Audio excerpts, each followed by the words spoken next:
Well, it's great. It's an honor to be reading in this crowd today.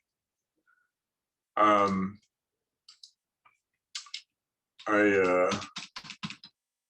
pardon me while I pull this poem up.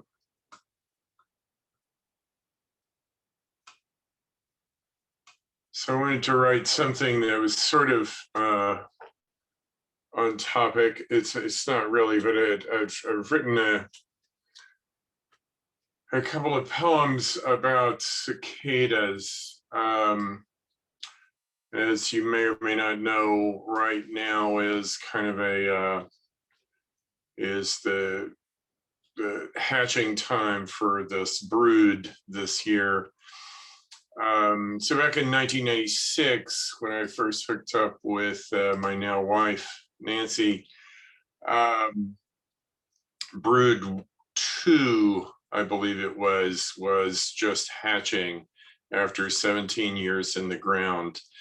And I wrote a poem about that and about her. And so this year, brood 10, 2021, I wrote this thing. So as it was Nancy's birthday and at the same time a big cicada season, I thought of that poem I wrote 25 years ago when the majestic brood 2 was coming out, which took some doing to unearth. And then when I found it in a dusty corner of the hard drive, it opened first as gobbledygook, having been originally coded in some now forgotten software, which made me think how short-lived all this stuff is, that language these days only lives with constant push. In the new digital world where there's room for everything, we no longer have the luxury of longevity, or if something lasts, it is forgotten, that as and then reemerges transformed after long dormancy.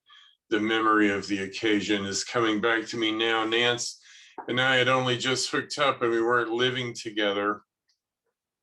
I had been invited to read at the Insomniac-a-thon, a crazy event that ran from 10 a.m. on a Friday morning continuously through Sunday about noon in August of 96. And it was one of those things where I didn't worry about it until the last minute, but woke up like Thursday in a panic that I didn't have anything to read, and so wrote that poem very quickly.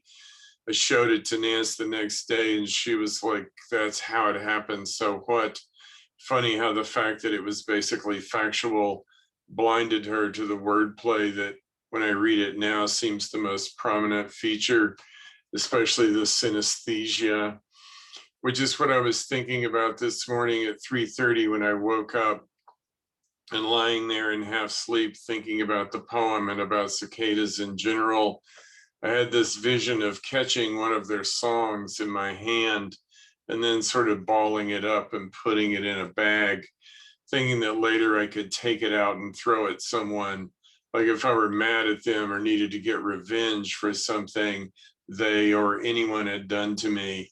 You know, the way some people take up martial arts or buy a pistol thinking, okay, asshole, I dare you to fuck with me now. That's what was me with my balled up cicada songs.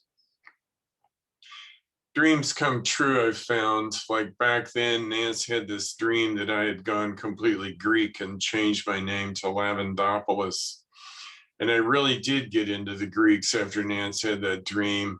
I didn't change my name, but I did write this thing called La Police, in which I researched the history of the polis, and also decided I wanted to read Sophocles in a couple of different translations, and in my novel use choruses and settings from Oedipus at Colonus at the end, so that in that condensed, displaced way that dreams point to things, it did come true. We're going to miss that cicada chorus this year, for brood 10 won't come to Louisiana, and we won't be going to Virginia or anything. There'll be a few of the annuals around town, of course, and we'll listen to them in the evening when we sit on the front porch drinking wine or maybe futzing with the garden, digging in the soft soil with our fingers and feeling the song wrap around us like a band. Thanks. Well, we don't have cicadas down here, but we do have termites, and those are almost as good.